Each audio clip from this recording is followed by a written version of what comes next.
Bugun qizimning nonushtasiga ismaloqli pankek tayyorlaymiz. Ismaloq juda ham foydali, vitamin va minerallarga boy. Temir, magniy, kalsiy, vitamin C, foliy kislotasi mavjud. Kamqonlikni oldini oladi. Shuningdek, ko'rish qobiliyatini yaxshilaydi va ovqat hazm qilishga yordam beradi.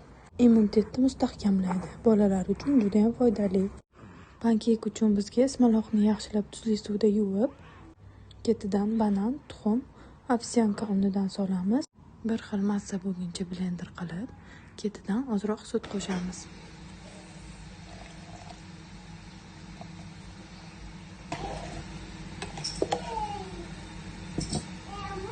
Tayyor massani qizigan tovada sariyog'da ketma-ket qovurib olamiz.